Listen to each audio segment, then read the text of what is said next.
ಕತೆ ಯುಗಾದಿ ಅಮಾವಾಸ್ಯೆಯ ದಿನ. ಲೇಖಕರು ಕೋ ಚನ್ನಬಸಪ್ಪ. ಓದುತ್ತಿರುವವರು ಪ್ರತಿಭಾ ನಿರಂಜನ್.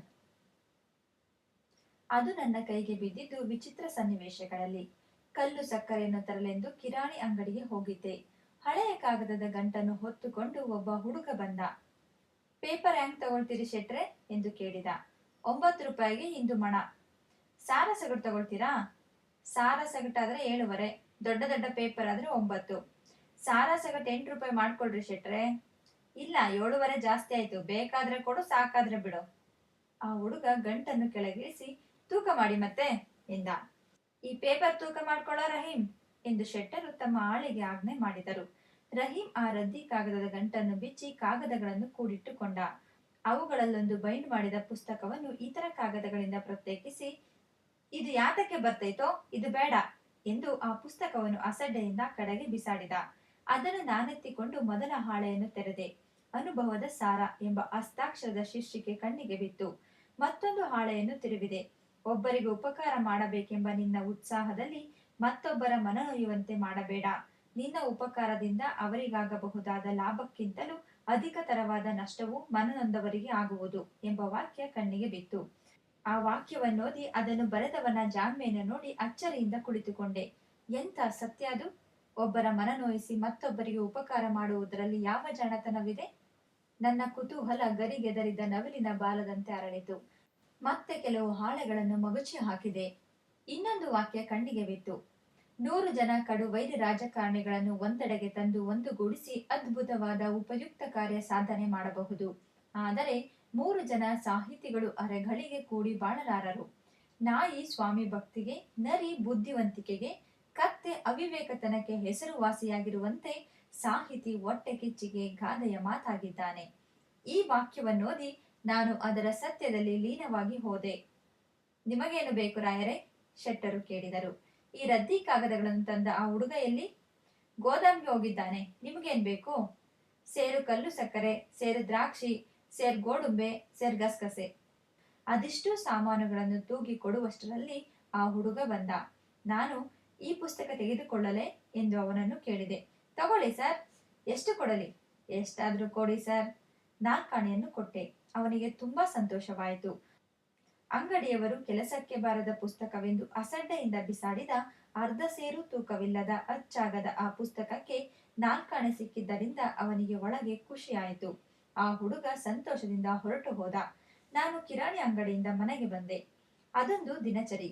ಯಾರೋ ಸಾಹಿತ್ಯಜ್ಞರು ತಮ್ಮ ಅನುಭವದ ಸಾತರವನ್ನು ಅದರಲ್ಲಿ ಆಗಾಗ ಬರೆದಿದ್ದರು. ಅವರ ಆ ಕನ್ನಡ ಎಳನೀರಿನಂತೆ ತಿಳಿ, ಅಷ್ಟೇ ಹಿತ.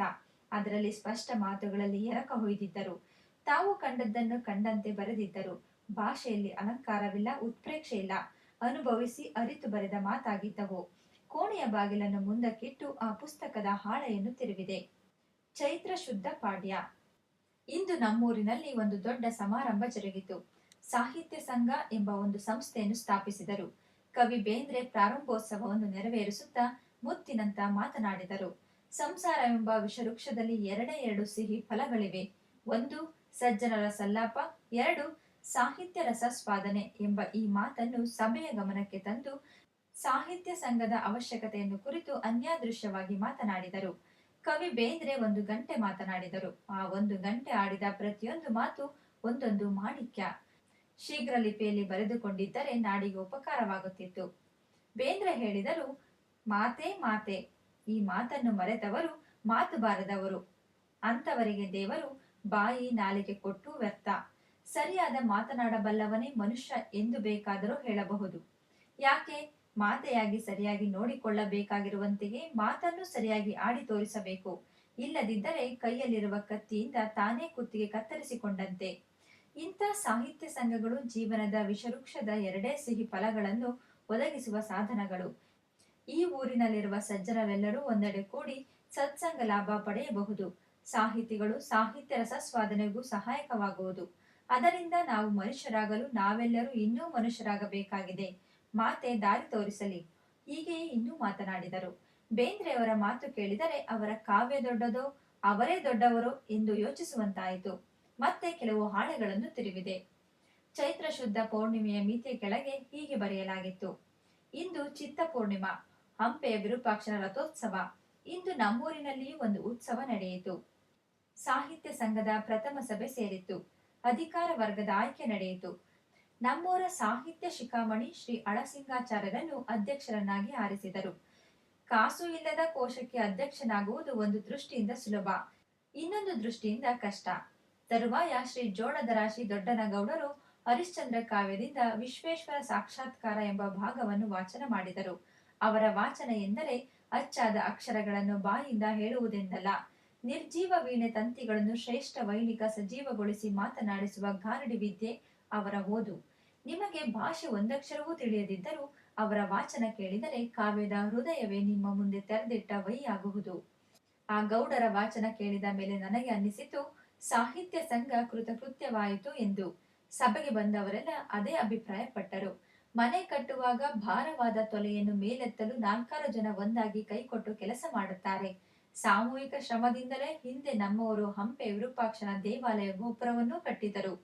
ಇಂಥ ಭೌತಿಕ ಕರ್ಮ ಸಾಧನೆಯಲ್ಲೂ ಸಾಮೂಹಿಕ ಸಹಕಾರ ಅಗತ್ಯ ಎಂದ ಮೇಲೆ ಮನುಷ್ಯನ ಮನವನ್ನು ಎತ್ತಲು ಆತ್ಮ ಸಂಸ್ಕಾರದ ಕೆಲಸಕ್ಕೆ ಎಷ್ಟು ಜನ, ಎಷ್ಟು ಕಾಲ, ಇನ್ನೆಷ್ಟು ಹೆಚ್ಚಾಗಿ ಸಹಕರಿಸಿ ಶ್ರಮಿಸಬೇಕು. ಮಾನವನ ಸಾಮೂಹಿಕ ಪ್ರಜ್ಞೆಯನ್ನು ಉಚ್ಚ ಮಟ್ಟಕ್ಕೇರಿಸುವ ಕೆಲಸಕ್ಕೆ ಸಾಹಿತಿಗಳು ಹೇಗೆ ನೆರವಾಗಬಲ್ಲರೆಂಬುದನ್ನು ನಾನಿಂದು ಪ್ರತ್ಯಕ್ಷವಾಗಿ ಅನುಭವಿಸಿದೆ. ನಮ್ಮ ಸಾಹಿತ್ಯ ಸಂಘದ ಸಾಹಿತಿಗಳು ಹೀಗೆ ಒಂದೊಂದಾಗಿ ಮಾಡುತ್ತಿರುವ ಪ್ರಯತ್ನ ನಿಜವಾಗಿಯೂ ಸ್ತುತ್ಯವಾದುದು. ಇಂಥ ಸಂಘ ಸಂಸ್ಥೆಗಳು ನಾಡಿನಲ್ಲೆಲ್ಲ ಹಳ್ಳಿ ಹಳ್ಳಿಗೂ ಹಬ್ಬಬೇಕು.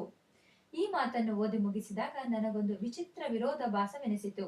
ಇದೇ ದಿನಚರಿಯ ಇನ್ನೊಂದು ಭಾಗದಲ್ಲಿ 3 ಜನ ಸಾಹಿತಿಗಳು ಅರೆಗಳಿಗೆ ಕೂಡಿ ಬಾಳಲಾರರು, ಸಾಹಿತಿ ಹೊಟ್ಟೆ ಕಿಚ್ಚಿಗೆ ಗಾದೆಯ ಮಾತಾಗಿದ್ದಾನೆ ಎಂದು ಬರೆದೆದ್ದು ಅಚ್ಚಳಿಯದೆ ನೆನಪಿದೆ.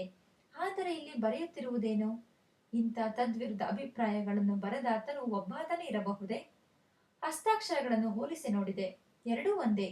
ಇದೇನು ಮತ್ತೆ? ನನ್ನ ಕುತೂಹಲ ಮತ್ತೆ ಕೆರಳಿತು. ಪುಟಗಳನ್ನು ಬೇಗ ಬೇಗ ತಿರುವು ಹಾಕಿದೆ. ವೈಶಾಖ ಶುದ್ಧ ಪೂರ್ಣಿಮಾ. ಇಂದು ಬುದ್ಧ ಜಯಂತಿ. ಸಾಹಿತ್ಯ ಸಂಘದ ಆಶ್ರಯದಲ್ಲಿ ಬುದ್ಧ ಜಯಂತಿಯನ್ನು ಆಚರಿಸಲಾಯಿತು. ಕಾರ್ಯದರ್ಶಿ ಶಶಿಧರ ಕವಿ ಕುವೆಂಪು ಅವರ ಮಹಾರಾತ್ರಿ ಎಂಬ ನಾಟಕವನ್ನು ಓದಿದ.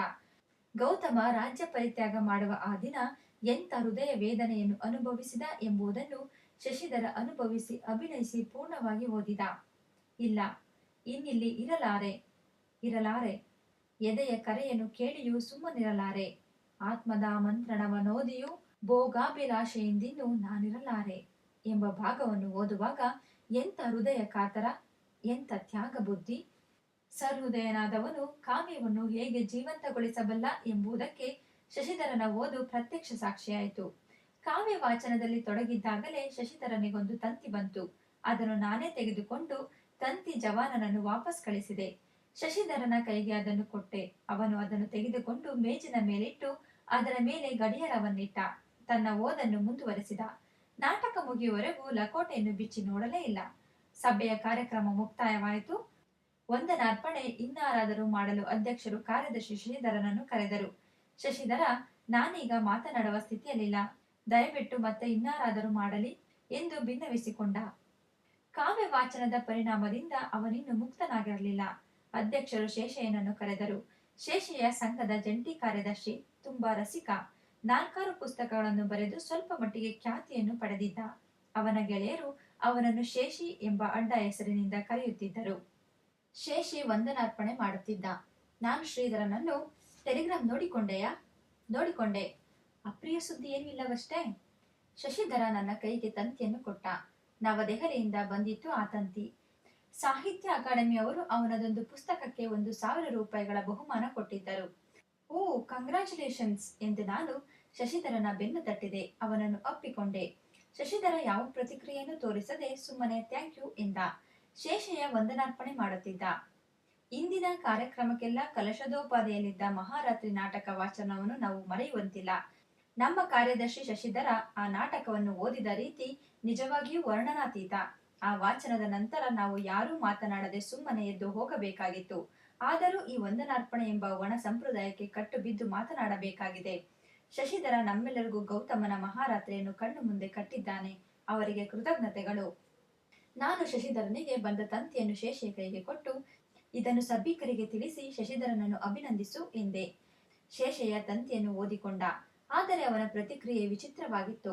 ನಾನಾಗಿದ್ದರೆ ಆ ಸುದ್ದಿಯನ್ನು ಕೂಗಿ ಹೇಳಿ ಶಶಿಧರನನ್ನು ಎಳೆದು ತಂದು ಸಭೆಯ ಮುಂದೆ ನಿಲ್ಲಿಸುತ್ತಿದ್ದೆ. ಆದರೆ ಶೇಷಯ್ಯನ ಮುಖಚರ್ಯೆಯೇ ಬದಲಾಯಿತು. ಯಾವುದೋ ಅನಿಷ್ಟ ಸಂಗತಿಯನ್ನು ಕೇಳಿದವನಂತೆ ಮುಖ ಕಪ್ಪಾಯಿತು. ಆದರೂ ಬಿಡದ ಬಾಧೆ ಎನ್ನುವಂತೆ ಒಂದು ಸಂತೋಷದ ಸಂಗತಿ. ನಮ್ಮ ಸಂಘದ ಕಾರ್ಯದರ್ಶಿ ಶ್ರೀ ಶಶಿಧರರಿಗೆ ಸಾಹಿತ್ಯ ಅಕಾಡೆಮಿಯವರು 1,000 ರೂಪಾಯಿಗಳ ಬಹುಮಾನವನ್ನು ಕೊಟ್ಟಿದೆ. ಸಭಿಕರು ಅಶ್ವೋದ್ಗಾರ ಮಾಡಿ ಕರತಾಡನ ಮಾಡಿದರು. ನಾನಂತೂ ಮೈ ಮರೆತು ಹೋದೆ. ಯಾತಕ್ಕೆ ಎಂದು ಸಭಿಕರೊಬ್ಬರು ಕೇಳಿದರು. ಅವರ ಪುಸ್ತಕ ಭಗವಾನ್ ಬುದ್ಧ ಎಂಬ ಪುಸ್ತಕಕ್ಕೆ ಅಂದಿದೆ ತಂತಿಯಲ್ಲಿ ಎಂದ ಶೇಷಯ್ಯ. ಅದರ ಪರಿಚಯ ಮಾಡಿಕೊಡಿ ಶೇಷಯ್ಯನವರೇ. ನಿಜವಾಗಿಯೂ ಹೇಳಬೇಕೆಂದರೆ ಶಶಿಧರರು ಬರೆದ ಆ ಪುಸ್ತಕವನ್ನೇ ನೋಡಿಲ್ಲ. ಅದನ್ನು ಯಾವಾಗ ಬರೆದರೋ ಯಾವಾಗ ಕಳಿಸಿದರೋ ಅದಂದು ನನಗೆ ತಿಳಿಯದು. ದಯವಿಟ್ಟು ಅವರೇ ಬಂದು ಆ ವಿಚಾರ ಹೇಳಬೇಕು ಎಂದ ಶೇಷಯ್ಯ. ಶಶಿಧರ ಅದಕ್ಕೊಪ್ಪಲಿಲ್ಲ. ಸಭಿಕರಿಗೆ ನಿರಾಶೆಯಾಯಿತು. ಆದರೆ ಸಭೆ ಮುಗಿದ ಮೇಲೆ ಅಭಿಕರೆಲ್ಲ ಶಶಿಧರನ ಸುತ್ತ ಮುತ್ತಿಕೊಂಡು ಅಭಿನಂದನೆಗಳಿಂದ ಅವನನ್ನು ಮುತ್ತಿಬಿಟ್ಟರು. ಶೇಷಯ್ಯ ಮಾತ್ರ ಸಭೆ ಮುಗಿದ ಕೂಡಲೇ ಹೊರಟು ಹೋದ. ದಿನಚರಿಯ ಆ ಭಾಗವನ್ನು ಓದಿ ನನಗೆ ಆಶ್ಚರ್ಯವೂ ಕುತೂಹಲವೂ ಆಯಿತು. ಶೇಷಯ್ಯನ ಈ ಪ್ರತಿಕ್ರಿಯೆಗೆ ಏನು ಕಾರಣವಿದ್ದಿತು? ಆ ಮನುಷ್ಯ ಹೀಗೇಕೆ ವರ್ತಿಸಿದ? ಮತ್ತೆ ಹಾಳೆಗಳನ್ನು ತಿರುವಿ ಹಾಕಿದೆ. ವೈಶಾಖ ಬಹುಳದಶಮಿ. ನಾನು ಈ ದಿನ ಸಂಘದ ಅಧ್ಯಕ್ಷರನ್ನು ಕಂಡು ಶಶಿಧರನನ್ನು ಅಭಿನಂದಿಸುವ ಸಲುವಾಗಿ ಒಂದು ಸಭೆಯನ್ನು ಏರ್ಪಡಿಸಬೇಕೆಂದು ಸೂಚಿಸಿದೆ. ಅಧ್ಯಕ್ಷರು ಸಂತೋಷದಿಂದ ಒಪ್ಪಿದರು. ಜಂಟಿ ಕಾರ್ಯದರ್ಶಿ ಶೇಷಯ್ಯನಿಗೆ ತಿಳಿಸಿ ಸಭೆ ಕರೆಯಲಿ ಎಂದರು. ನಾನು ಶೇಷಯ್ಯನನ್ನು ಕಂಡು ಈ ಸಮಾಚಾರ ತಿಳಿಸಿದೆ. ಆಗಲಿ ಎಂದಿಷ್ಟೇ ಹೇಳಿದ ಶೇಷಯ್ಯ. ಸಂಘದ ಕಾರ್ಯದರ್ಶಿಯಾದ ಶಶಿಧರನೇ ಸಭೆಯನ್ನು ಕರೆಯುವುದು ವಾಡಿಕೆ. ಆದರೆ ಅವನನ್ನೇ ಸತ್ಕರಿಸುವ ಉದ್ದೇಶದಿಂದ ನೆರೆಯುವ ಸಭೆಯಲ್ಲಿ ಅವನೇ ಕರೆಯುವುದು ಶಿಷ್ಟ ಸಂಪ್ರದಾಯವೂ ಸೌಜನ್ಯವೂ ಅಲ್ಲ ಎಂಬ ಅಭಿಪ್ರಾಯದಿಂದ ಜಂಟಿ ಕಾರ್ಯದರ್ಶಿ ಶೇಷಯ್ಯನಿಗೆ ಸಭೆ ಕರೆಯುವಂತೆ ವಿನಂತಿ ಮಾಡಿಕೊಳ್ಳಲಾಯಿತು. ಆದರೆ ಅವನು ಆ ವಿಚಾರದಲ್ಲಿ ಸಾಕಷ್ಟು ಆಸಕ್ತಿಯನ್ನೇ ತೋರಿಸಲಿಲ್ಲ. ಶಶಿಧರನಿಗೆ ಬಹುಮಾನ ಬಂದ ಮಾತನ್ನು ಎತ್ತಿದರೆ ಅವನು ಮತ್ತೇನೋ ಮಾತು ತೆಗೆಯುತ್ತಾನೆ. ಇಂದು ಯಾವ ಪುಸ್ತಕಕ್ಕೆ ಬಹುಮಾನ ಬಂದದ್ದು ಎಂದು ಕೇಳಿದೆ. ಭಗವಾನ್ ಬುದ್ಧ ಎಂಬುದಕ್ಕೆ. ಆ ಪುಸ್ತಕ ನೀವು ನೋಡಿದ್ದೀರಾ? ಇಲ್ಲ. ನೀವೇನಾದರೂ ಓದಿದ್ದೀರಾ? ನಾನು ಓದಿಲ್ಲ. ಯಾವಾಗ ಬರೆದನು? ಯಾವಾಗ ಪ್ರಕಟಿಸಿದನು? ಯಾರು ಪರೀಕ್ಷಿಸಿದರು? ಈಗೇನು ಸ್ವಾಮಿ ಬಹುಮಾನ? ದುಡ್ಡಿಗೊಂದು ದುಗ್ಗಾಣಿಗೊಂದು. ಜಾತಿ ಕುಲ ಗೋತ್ರ ನೋಡಿ ಬಹುಮಾನ ಕೊಡ್ತಾರೆ. ಅರ್ಹತೆಗೆ ನಮ್ಮ ದೇಶದಲ್ಲಿ ಬಹುಮಾನವಿಲ್ಲ ಎಂದ ಶೇಷಯ್ಯ. ನೀವೇನಾದರೂ ಪುಸ್ತಕ ಕಳಿಸಿದ್ದೀರಾ ಎಂದೆ ನಾನು. ಇಲ್ಲ. ಈ ಕಾಲದಲ್ಲಿ ಅಂತವರೊಡನೆ ಸ್ಪರ್ಧೆಗೆ ನಿಂತುಕೊಳ್ಳುವುದೇ ಅಗೌರವ. ಎಂತವರೊಡನೆ? ಯೋಗ್ಯತೆ ಇಲ್ಲದವರೊಡನೆ, ಜಾತಿ ಅಂದರೊಡನೆ. ಪುಸ್ತಕ ಬರೆದು ಬಹುಮಾನ ಕಳಿಸುವವರೆಲ್ಲರೂ ಅಂತವರೇ ಎಂದೋ ನಿಮ್ಮ ಅಭಿಪ್ರಾಯ? ಶೇಷಯ್ಯ ಏನೂ ಮಾತನಾಡಲಿಲ್ಲ. ಅವನ ಮಾತಿನ ರೀತಿಯನ್ನು ನೋಡಿ ಬರಹಗಾರನ ಎದೆಯಲ್ಲಿ ಇಂಥ ಕಗ್ಗತ್ತಲೆ ದ್ವೇಷ ಸರ್ಪ ಇರುವುದು ಸಾಧ್ಯವೇ ಎಂದು ಚಿಂತಿಸುವಂತಾಯಿತು. ಸಮಾಜದ ಗುರು ಸಾಹಿತಿ ಎಂದು ಬಲ್ಲವರು ಹೇಳುತ್ತಾರೆ. ಗುರುವಾಕಬೇಕಾದವನ ಎದೆಯಲ್ಲಿ ಕಾಳಕೂಟ ವಿಷ ತುಂಬಿದ್ದರೆ ಸಮಾಜದ ಗತಿ ಏನಾಗಬೇಡ? ದೇವರೇ ನಮ್ಮನ್ನು ಕಾಪಾಡಬೇಕು. ದಿನಚರಿಯ ಹಾಳೆಗಳನ್ನು ಬೇಗ ಬೇಗನೆ ತಿರುವಿದೆ. ಜ್ಯೇಷ್ಠ, ಆಷಾಢ, ಶ್ರಾವಣ, ಭಾದ್ರಪದ ಮತ್ತೆ ಒಂದು ದಿನವೂ ಸಾಹಿತ್ಯ ಸಂಘದ ಸುದ್ದಿ ಕಣ್ಣಿಗೆ ಬೀಳಲಿಲ್ಲ. ಬೇಸರದಿಂದ ದಿನಚರಿಯನ್ನು ಮುಚ್ಚಿ ಎಸೆಯುವಂತಾಯಿತು. ಆದರೂ ಕುತೂಹಲ ಇನ್ನೆರಡು ಹಾಳೆಗಳನ್ನು ತಿರುವಿ ನೋಡು ಎಂದು ಒತ್ತಾಯ ಮಾಡಿತು. ಹಾಳೆಗಳನ್ನು ತಿರುವಿದೆ. ಇದು ಕಣ್ಣಿಗೆ ಬಿತ್ತು. ಆಶ್ವೇಜ ಶುದ್ಧ ಪಾಡ್ಯ. ಇಂದು ನಾಡ ಹಬ್ಬದ ಪ್ರಥಮ ದಿನ. ಹಬ್ಬದ ಪ್ರಾರಂಭೋತ್ಸವವನ್ನು ಬಾಲ ಪ್ರಪಂಚದ ಬ್ರಹ್ಮ ಶಿವರಾಮ ಕಾರಂತರು ನೆರವೇರಿಸಿದರು. ಕಾರಂತರ ಮಾತು ಒಂದೊಂದು ಒಂದು ಸಿಡಿಗುಂಡು. ಸಮಾಜದ ದೌರ್ಜನ್ಯದಿಂದ ಅವರ ಹೃದಯ ಬೆಂದು ಹೋಗಿದೆ. ಬಲ್ಲವರೆಂದು ಮೆರೆದಾಡುವ ಜನರ ಡಾಂಬಿಕತನದಿಂದ ಅವರು ಬೇಸತ್ತಿದ್ದಾರೆ. ಹೃತ್ಪೂರ್ವಕವಾಗಿ ನಂಬದ ಯಾವ ಮಾತನ್ನೂ ಅವರು ಆಡುವುದಿಲ್ಲ. ಇಲ್ಲದಿದ್ದರೆ ಅವರ ಧ್ವನಿಯಲ್ಲಿ ಆ ನಿಷ್ಠೆ, ಆ ನಿಷ್ಠುರತೆ ಬರಲಾರದು. ಸಭೆ ಅತ್ಯಂತ ಯಶಸ್ವಿಯಾಯಿತು. ಅವರನ್ನು ಕರೆಸಿಕೊಂಡ ಕಾರ್ಯದರ್ಶಿ ಶಶಿಧರನನ್ನು ಜನ ಅಭಿನಂದಿಸಿದರು. ಸಭೆ ಮುಗಿದ ಮೇಲೆ ಶಶಿಧರನನ್ನು ಕಂಡೆ. ಇತ್ತೀಚೆಗೆ ಸಾಹಿತ್ಯ ಸಂಘದ ಕಾರ್ಯಕಲಾಪಗಳೇ ನಿಂತು ಹೋದೆವು. ನೀವು ಸಾಕಷ್ಟು ಶ್ರದ್ಧೆ ಶ್ರಮ ವಹಿಸಬೇಕು ಎಂದೆ. ನಾನು ಶ್ರಮ ವಹಿಸೇನು, ಆದರೆ ಅದಕ್ಕೆ ತಕ್ಕ ಸಹಕಾರ ಬೇಕಲ್ಲ ಎಂದ. ಯಾರಿಂದ ಸಹಕಾರವಿಲ್ಲ? ಅಸಹಕಾರ ಮಾಡುವ ಒಬ್ಬರಿದ್ದರೂ 99 ಜನರ ಸಹಕಾರವನ್ನೆಲ್ಲ ಮಣ್ಣುಗೂಡಿಸಬಹುದು. ಕುಡಿದ ನೀರಲ್ಲಿ ವಿಷ ಬೆರೆತರೆ ಯಾರಿಂದ ಆ ಕೆಲಸ ನಡೆಯುತ್ತಿದೆ? ನಿಮಗೂ ಗೊತ್ತಿರಬಹುದು. ಇಲ್ಲ, ಜಂಟಿ ಕಾರ್ಯದರ್ಶಿ ಈಗ ತಂಟೆ ಕಾರ್ಯದರ್ಶಿಯಾಗಿದ್ದಾನೆ. ಹೇಗೆ? ಅನೇಕ ರೀತಿಯಿಂದ. ಸಾಹಿತ್ಯ ಸಂಘ ಒಂದು ಜಾತಿಯವರ ಗುತ್ತಿಗೆ ಆಗಿದೆ ಎಂಬ ಅಪಪ್ರಚಾರದಿಂದ ಕೆಲವರು ಚದುರಿದರು. ಕಾರ್ಯದರ್ಶಿ ತನ್ನ ಸ್ವಪ್ರತಿಷ್ಠೆಗಾಗಿ ಈ ಸಂಘ ಸ್ಥಾಪನೆ ಮಾಡಿದ್ದಾನೆಂದು ಇನ್ನೊಂದು ವಿಷಬಾಣ ಪ್ರಯೋಗ ಮಾಡಿದ್ದಾರೆ. ಅದರಿಂದ ಕೆಲವರು ದೂರವಾದರು. ಕಿವಿಯಲ್ಲಿ ಯಾವ ಬೀಜ ಬಿದ್ದರೆ ಫಲಿಸುತ್ತದೆಯೋ ಅದನ್ನು ಹಾಕುತ್ತಿದ್ದಾನೆ. ಅದನ್ನು ನಂಬುವ ಹುಂಬರೂ ಕೆಲವರಿದ್ದಾರೆ ಎಂದ ಮೇಲೆ ನಾನು ಏನು ಮಾಡಿದರೂ ಏನಾದರೂ ದುರುದ್ದೇಶವನ್ನು ಆರೋಪಿಸದೆ ಬಿಡಲಾರರು. ನೀವೇನಾದರೂ ಶೇಷನಿಗೆ ಅಪಪ್ರಚಾರ ಮಾಡಿದ್ದೀರಾ? ಕಾಯ ವಾಚ ಮನಸ ಯಾವುದರಿಂದಲೂ ಅವರನ್ನು ನಾನು ನೋಯಿಸಿಲ್ಲ. ಒಮ್ಮೆ ಮಾತ್ರ ಅವರ ಪುಸ್ತಕದ ವಿಮರ್ಶೆ ಮಾಡಿ ಒಳ್ಳೆಯದೆಂದು ಹೇಳಿದೆ. ಶ್ರೇಷ್ಠವಲ್ಲದ ಭಾಗವನ್ನು ಯಾಕೆ ಶ್ರೇಷ್ಠವಲ್ಲ ಎಂದು ವಿಮರ್ಶೆ ಮಾಡಿದೆ. ಅದೇ ಕಾರಣದಿಂದಲೇ ಅವರು ನನ್ನ ಮೇಲೆ ಕುಪಿತರಾಗಿರಬೇಕೆಂದು ತೋರುತ್ತದೆ. ಅದರ ಹೊರತಾಗಿ ನಾನು ಅವರ ವಿರೋಧ ಕಟ್ಟಿಕೊಳ್ಳುವಂತ ಕೆಲಸ ಇನ್ನೇನು ಮಾಡಿದಂತೆ ನೆನಪಿಲ್ಲ. ಅದರಿಂದ ನಾನೊಂದು ಪಾಠ ಕಲಿತೆ. ಒಳ್ಳೆಯದಿದ್ದರೆ ಒಳ್ಳೆಯದನ್ನು ಎತ್ತಿ ತೋರಿಸಬಹುದು, ಅದರಿಂದ ಲೋಕ ಕಲ್ಯಾಣವಿದೆ. ಕೆಟ್ಟದ್ದಿದ್ದರೆ ಆದಷ್ಟೇ ಹಾನಿಕಾರವಾಗಿದ್ದರೂ ಅದನ್ನು ಆಡಿ ತೋರಿಸಬಾರದು. ಕಾಲಪುರುಷ ಅದಕ್ಕೆ ತಕ್ಕ ಶಾಸ್ತಿ ಮಾಡಿ ಅದನ್ನೆಲ್ಲ ನಿರ್ಮೂಲ ಮಾಡುತ್ತಾನೆ. ತಾನಾಗಿಯೇ ಸಾಯುವ ರೋಗಿಗೆ ವಿಷ ಕುಡಿಸುವುದು ಜಾಣತನವಲ್ಲ ಎಂದ ಶಶಿಧರ. ಅವನ ಮನ ನಿರಾಧಾರ ನಿಂದೆಯಿಂದ ನೊಂದಂತೆ ತೋರಿತು. ಶೇಷಯ್ಯನ ಅಪಪ್ರಚಾರಕ್ಕೂ ನಿಂದೆಗೂ ಹಿಂದಿರುವ ಕಾರಣವನ್ನು ಶಶಿಧರ ಊಹಿಸಲಾರ. ಪಾಪ ಮತ್ತೆ ಹಾಳೆಗಳನ್ನು ತಿರುವಿದೆ. ಆಶ್ವೀಜ ಮಾಸದಿಂದ ಫಾಲ್ಗುಣ ಮಾಸದವರೆಗೆ ಎಲ್ಲೆಲ್ಲಿಯೂ ಸಾಹಿತ್ಯ ಸಂಘದ ವಾಸನೆಯೇ ಸುಳಿಯಲಿಲ್ಲ. ಆ ದಿನಚರಿಯಲ್ಲಿ ಆ ವರ್ಷದ ಕೊನೆಯ ದಿನವನ್ನು ತೆರೆದೆ. ಆತ ಹೀಗೆ ಬರೆದಿದ್ದ: ಯುಗಾದಿ ಅಮಾವಾಸ್ಯೆ. ಈ ಒಂದು ವರ್ಷವನ್ನು ಸಿಂಹಾವಲೋಕನ ಮಾಡಿದರೆ ಒಂದು ಸಂಗತಿ ಎದ್ದು ಕಾಣುತ್ತದೆ. ಅದು ಸಾಹಿತ್ಯ ಸಂಘ ಸ್ಥಾಪನೆಯ ಸಿಹಿಯಾದ ಮಧುರಾನುಭವ. ಅದು ಕೊನೆಗೊಂಡ ಕಹಿ ನೆನಪು. ಅದು ಸಾಧಿಸಿದುದು ಅತ್ಯಲ್ಪ ಕೆಲಸವಾದರೂ ಎಂತ ಉಪಯುಕ್ತವಾದುದು. ಸಮಾಜದ ಸಾಮೂಹಿಕ ಪ್ರಜ್ಞೆಯನ್ನು ಔನ್ನತ್ಯಕ್ಕೇರಿಸುವ ಪ್ರಯತ್ನದಲ್ಲಿ ಮನುಷ್ಯರ ಭಾವಾನುಭಾಗದ ಮೇಲೆ ಪರಿಣಾಮವನ್ನುಂಟು ಮಾಡುವುದರಲ್ಲಿ ಇಂಥ ಸಂಘಗಳೇ ಸರ್ವಶ್ರೇಷ್ಠ ಎನ್ನಬಹುದು. ಆದರೆ ಸಾಹಿತಿಗಳೆಂದು ಕರೆದುಕೊಳ್ಳುವ ಕೆಲವು ಜನರ ಹೃದಯ ದಾರಿದ್ರ್ಯವನ್ನು ಕಂಡು ನನಗೆ ಕಣ್ಣೀರು ಬಂದಿದೆ. ಯಾರಿಂದ ಜನರ ಕೀಳು ಪ್ರವೃತ್ತಿಗಳು ಕಳಚಿ ಹೃದಯ ಪರಿಶುದ್ಧತೆ ಮೂಡಿ ಭೂಮಿಯಲ್ಲೇ ಸ್ವರ್ಗ ಸ್ಥಾಪನೆಯಾಗಬೇಕಾಗಿದೆಯೋ, ಈಗ ಸಾರ್ವತ್ರಿಕವಾಗಿರುವ ಜಡಜೀವನ ಮತ್ತು ತಮೋಗುಣ ತುಂಬಿದ ಮನಸ್ಸಿಗೂ ದಿವ್ಯ ಜೀವನ ಮತ್ತು ಅತಿಮಾನವತೆಗೂ ಯಾರು ಸೇತುವೆಯಾಗಬೇಕಾಗಿದೆಯೋ ಅವರೇ ಇಂದು ಸತ್ ಶಕ್ತಿಗಳಿಗೆ ಸಿಡಿಮದ್ದನ್ನಿಟ್ಟು ಛಿದ್ರ ಛಿದ್ರ ಮಾಡುವ ವಿಧ್ವಂಸಕ ಶಕ್ತಿಗಳಾಗಿದ್ದಾರೆ. ಶಶಿಧರ ಮತ್ತು ಶೇಷಯ್ಯನ ಸಂಬಂಧದಿಂದಾಗಿ ಸಾಹಿತ್ಯ ಸಂಘ ಕುಸಿದು ಬಿತ್ತು.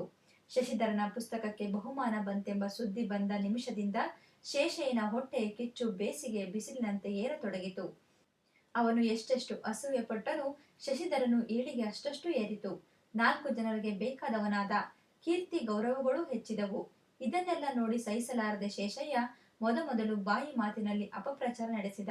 ಆದರೆ ಜನ ಅದಕ್ಕೆ ಕಿಮ್ಮತ್ತು ಕೊಡಲಿಲ್ಲ. ಅವನಿಗೆ ಹುಚ್ಚೆ ಹಿಡಿದಂತೆ ಆಯಿತು. ಶಶಿಧರನ ನಡತೆಯಲ್ಲಿ ಯಾವ ವಿಶೇಷವಿದೆಯೋ ಅದನ್ನೆಲ್ಲ ಹೀಯಾಳಿಸಿ ನಿಂದಿಸಿ ಪತ್ರಿಕೆಯಲ್ಲಿ ಬರೆದ. ಸಾಹಿತ್ಯ ಸಂಘದ ಕಾರ್ಯಕಲಾಪಗಳಲ್ಲಿ ಭಾಗವಹಿಸುತ್ತಿದ್ದಾಗ ಶಶಿಧರನನ್ನು ಸಂಘದ ಕಾಯಂ ಭಾಷಣಕಾರ ಎಂದು ನಿಂದಿಸಿದ. ಅವನು ಸಂಘದ ಗೊಡವೆಯನ್ನು ಬಿಟ್ಟು ಬಿಟ್ಟಾಗ ಈ ಕೋಗಿಲೆಯ ಬಾಯಿ ಯಾಕೆ ಬಿದ್ದು ಹೋಗಿದೆ ಎಂದು ಅಣಕಿಸಿದ. ಖಾದಿಯನ್ನೇ ಹಾಕುತ್ತಿದ್ದಾಗ ಓಹೋ ದೇಶಭಕ್ತ ಶಶಿಧರ ಎಂದು ಹೀಯಾಳಿಸಿದ. ಅವನು ಖಾದಿಯನ್ನು ಕ್ರಮೇಣ ಬಿಟ್ಟಾಗ ದೇಶಾಭಿಮಾನವಿಲ್ಲದ ದುಷ್ಟ ಎಂದು ಟೀಕಿಸಿದ. ಶಶಿಧರ ಬಡವರ ಮಧ್ಯೆ ಬಾಡಿಗೆ ಮನೆಯಲ್ಲಿದ್ದಾಗ ತಲೆಯ ಮೇಲೊಂದು ನೆರಳಿಗೂ ಗತಿಯಿಲ್ಲದ ಭಿಕಾರಿ ಎಂದು ಬರೆದ. ದೇವರ ಕೃಪೆಯಿಂದ ಸ್ವಂತ ಮನೆ ಕಟ್ಟಿಸಿಕೊಂಡಾಗ ಸುಖವಾಗಿ ಉಂಡು ಉಟ್ಟು ಸ್ವಂತ ಬಂಗಲೆಯಲ್ಲಿರುವ ಸುಖಲೋಲಪರಿಗೆ ಬಡವರ ಒಡಲಿನ ಬೇನೆಯು ಹೇಗೆ ತಿಳಿದೀತು ಎಂದು ಕಿಡಿಕಾರಿದ. ಇದನ್ನೆಲ್ಲ ಓದಿ ನನಗೆ ತಲೆ ಚಿಟ್ಟೆಂದಿತು. ಅಯ್ಯೋ ಅದವಗತಿಯೇ, ಇಂಥ ಅಸೂಯ ಪೂರಿತ ಬರವಣಿಗೆಯಿಂದ ನಾಡಿನ ಜನಮನ ಔನ್ನತ್ಯಕ್ಕೆ ಏರಿತೆ. ಒಮ್ಮೆ ಶಶಿಧರನನ್ನು ಕಂಡಾಗ, ನೋಡಿದೆ ಶಶಿಧರ, ಈ ನಿಂದಾಪೂರಿತ ಬರವಣಿಗೆಯನ್ನು, ಅದಕ್ಕೆ ತಕ್ಕ ಉತ್ತರ ಕೊಡಬೇಕು ಎಂದೆ. ಅದಕ್ಕೆ ಶಶಿಧರ, ಇಲ್ಲ, ನಾನು ಆ ಹೊಲಸು ಕೆಲಸಕ್ಕೆ ಇಳಿಯಲಾರೆ. ಭಗವಾನ್ ಬುದ್ಧ ದೇವನ ಬೈಯುವ ಭಾರದ್ವಾಜನ ಕಥೆಯನ್ನು ಕೇಳಿಲ್ಲವೇ? ಒಮ್ಮೆ ಒಬ್ಬ ಬ್ರಾಹ್ಮಣ ಭಗವಾನ್ ಬುದ್ಧ ದೇವನನ್ನು ಮನಸ್ಸಿಗೆ ಬಂದಂತೆ ಬೈದ. ಬುದ್ಧ ದೇವ ಆ ಬೈಗುಳಗಳನ್ನೆಲ್ಲ ಸಾವಧಾನವಾಗಿ ಕೇಳಿ ಆ ಬ್ರಾಹ್ಮಣನನ್ನು ಕುರಿತು ಹೀಗೆ ಪ್ರಶ್ನೆ ಮಾಡಿದ: ಅಯ್ಯ ಬ್ರಾಹ್ಮಣ, ಯಾರಾದರೂ ದಾನ ಮಾಡಿದರೆ ಆ ದಾನವನ್ನು ಸ್ವೀಕರಿಸದಿದ್ದರೆ ಆ ಅಸ್ವೀಕೃತ ದಾನ ಯಾರಿಗೆ ಸೇರುತ್ತದೆ ಎಂದು. ಅದಕ್ಕೆ ಆ ಬ್ರಾಹ್ಮಣ, ಅಸ್ವೀಕೃತ ದಾನ ಮಾಡಿದವನಿಗೆ ಸೇರುತ್ತದೆ ಎಂದು ಉತ್ತರ ಕೊಟ್ಟ. ಆಗ ಬುದ್ಧದೇವ, ಹಾಗೆಯೇ ಬ್ರಾಹ್ಮಣ, ನೀನು ಈಗ ನನಗೆ ಕೊಟ್ಟ ಬೈಗುಳಗಳಲ್ಲಿ ಒಂದನ್ನೂ ನಾನು ಸ್ವೀಕರಿಸುವುದಿಲ್ಲ. ಅವೆಲ್ಲವೂ ನಿನಗೇ ಇರಲಿ, ಎಲ್ಲವೂ ನಿನಗೇ ಇರಲಿ, ನಿನಗೇ ಇರಲಿ ಎಂದು ಹೇಳಿದನಂತೆ. ಹಾಗೆಯೇ ಶೇಷಯ್ಯನ ಬೈಗುಳಗಳಲ್ಲಿ ಒಂದನ್ನೂ ನಾನು ಸ್ವೀಕರಿಸಿಲ್ಲ, ಅವೆಲ್ಲವೂ ಅವನಿಗೇ ಇರಲಿ. ಅತಿ ಮುನಿವ ಯತಿ ವಿಶ್ವಾಮಿತ್ರ ಕೋಪದಿಂದ ಹುಟ್ಟಿದ ಹೆಣ್ಮಕ್ಕಳನ್ನು ಯಾರೂ ಸ್ವೀಕರಿಸಲಿಲ್ಲ. ಅವನ ಆಶ್ರಯದಲ್ಲೇ ಬೆಳೆದು ದೊಡ್ಡವರಾದರು. ಹಾಗೆಯೇ ಈ ಎಲ್ಲ ನಿಂದೆಯು ಶೇಷಯ್ಯನ ಹೃದಯಾಶ್ರಯದಲ್ಲಿ ನಿಂತು ಬೆಳೆಯಲಿ. ಅದರಿಂದ ನನಗಾಗುವ ನಷ್ಟವೇನು? ಎಂದ ಶಶಿಧರ. ಶಶಿಧರನೂ ಸಾಹಿತಿ, ಶೇಷಯ್ಯನೂ ಸಾಹಿತಿ. ಈ ಯುಗಾದಿಯ ಅಮಾವಾಸ್ಯೆಯ ದಿನ ಅಶುಭವಾದುದು, ಅಮಂಗಳಕರವಾದುದು, ಅಪ್ರಿಯವಾದುದು ಎಲ್ಲದೂ ಮಾದು ಹೋಗಿ ಶುಭಂ ಭದ್ರಂ ಮಂಗಳಂ ಆಗಲಿ. ಇಲ್ಲಿಗೆ ಕೋ ಚನ್ನಬಸಪ್ಪನವರು ಬರೆದ ಯುಗಾದಿ ಅಮಾವಾಸ್ಯೆಯ ದಿನ ಎಂಬ ಕತೆ ಮುಕ್ತಾಯವಾಯಿತು. ಓದಿದವರು ಪ್ರತಿಭಾ ನಿರಂಜನ್.